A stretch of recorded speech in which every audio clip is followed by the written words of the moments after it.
Hello guys, welcome back to my channel. আশা করি তোমরা সবাই খুব ভালো আছো, আমিও খুব ভালো আছি। তো চলো শুরু করা যাক আজকের ব্লগ।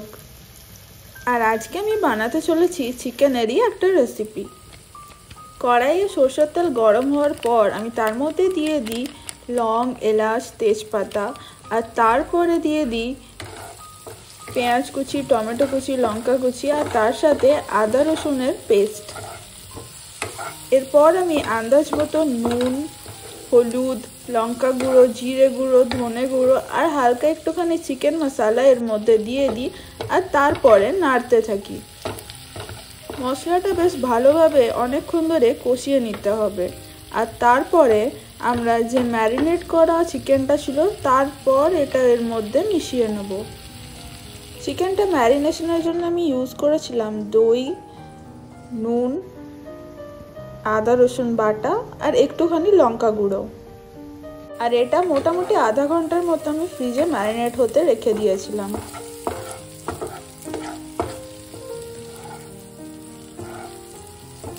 পেঁয়াজ রসুনটা বেশ ভালোভাবে কষিয়ে নিতে হবে। তারপর আমি ম্যারিনেটেড চিকেনটা ফ্রিজ থেকে বার করে এরপর এর সাথে মিশিয়ে নেব।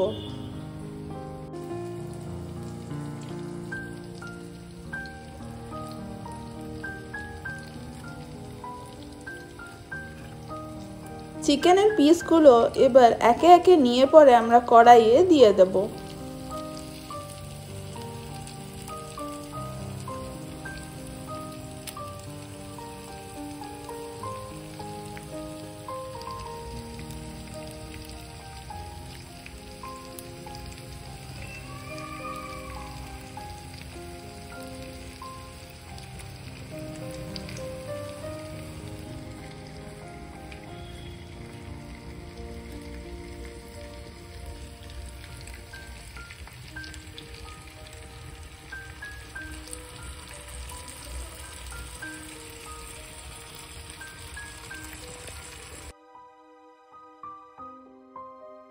খুন্তিতে করে ভালোভাবে পুরো মশলাটা মাখিয়ে নিতে হবে।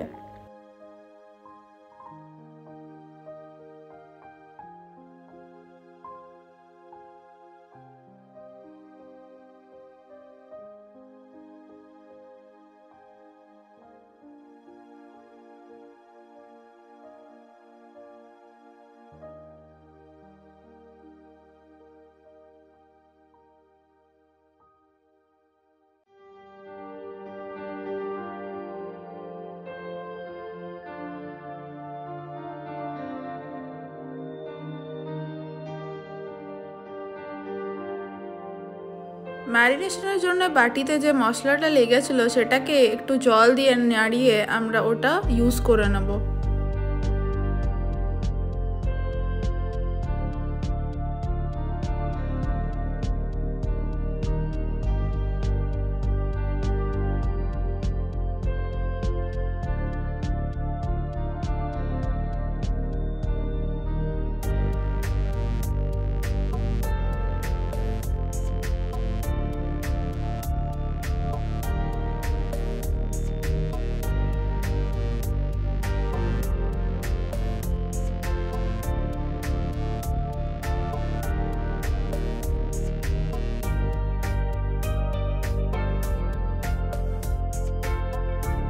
আমার আলাদাভাবে আগে আলু সেদ্ধ করে রাখা ছিল, তো আমি এটাকে এর সাথে মিক্স করে দেবো। যদিও আমি এটা আগে মিক্স করতে ভুলে গেছিলাম। আর তোমরা যদি আলু না চাও তো তোমরা এই স্টেপটা স্কিপ করতে পারো।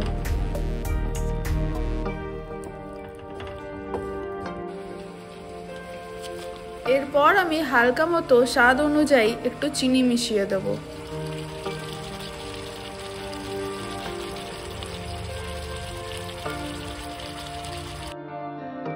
এরপর আমরা আন্দাজ মতো এর সাথে জল অ্যাড করে দেব।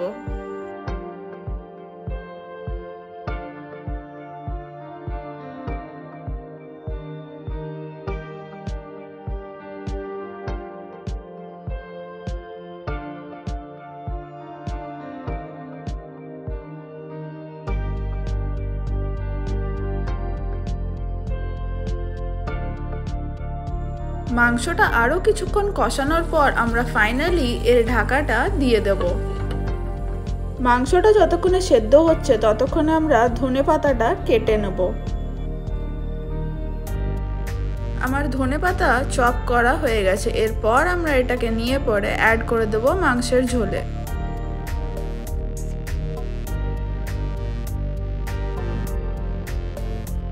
তোমাদের ধনেপাতা যদি পছন্দ না হয় তোমরা এই স্টেপটা স্কিপ করতে পারো। আমার যেহেতু পার্সোনালি ধনেপাতা দিয়ে খেতে ভালো লাগে তাই আমি এটা অ্যাড করেছি।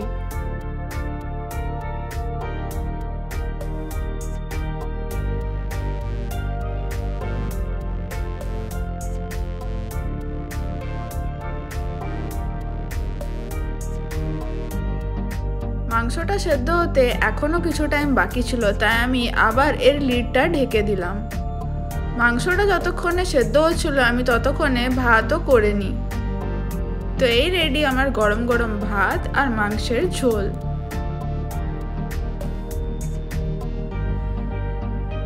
আজকের ব্লগ এটুকুই। দেখা হচ্ছে তোমাদের সাথে নেক্সট কোনো ব্লগে। Till then tata.